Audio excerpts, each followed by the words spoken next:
untuk kita semua. Perkenalkan, nama saya Putu Meidiana Ardiati.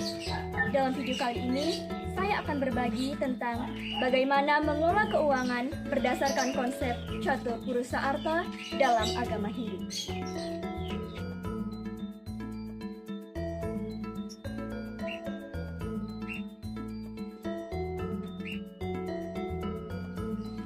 Tuhan menciptakan makhluk hidup di dunia ini bukanlah tanpa tujuan. Begitu pula kita, sebagai makhluk ciptaan Tuhan, seharusnya kita mempunyai tujuan hidup yang jelas.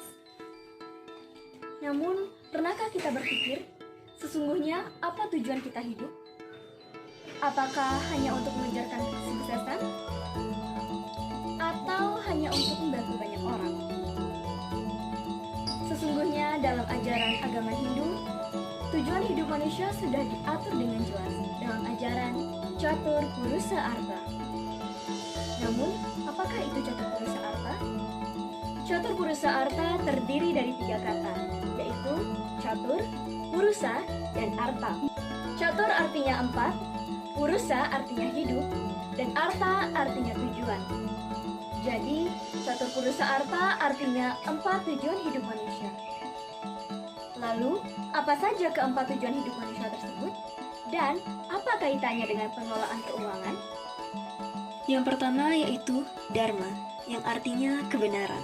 Dharma merupakan landasan dalam kehidupan kita, baik itu di saat kita bekerja maupun di saat kita mendapatkan upah dari pekerjaan kita.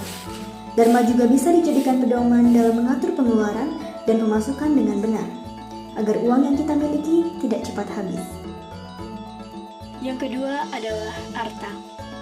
Artha berarti benda-benda duniawi yang dapat memuaskan kita, atau bisa disebut juga harta dan kekayaan. Manusia pasti membutuhkan Artha untuk menunjang kehidupannya.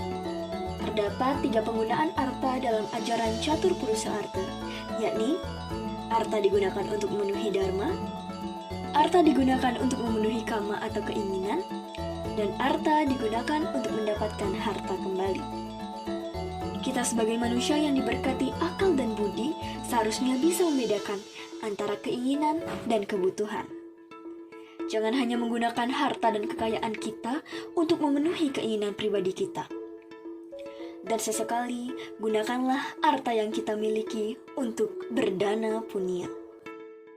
Yang ketiga adalah kama. Kama berarti nafsu atau keinginan yang dapat memberikan kepuasan atau kesejahteraan hidup.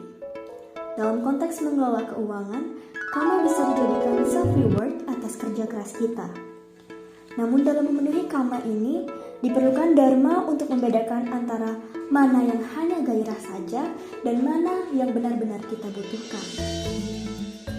Dan yang terakhir adalah moksha, yang artinya kebebasan yang abadi. Dalam pengelolaan keuangan, moksha bisa diartikan sebagai kebebasan finansial yang berarti keuangan seseorang yang sudah cukup untuk membiayai kebutuhan utama dan gaya hidupnya.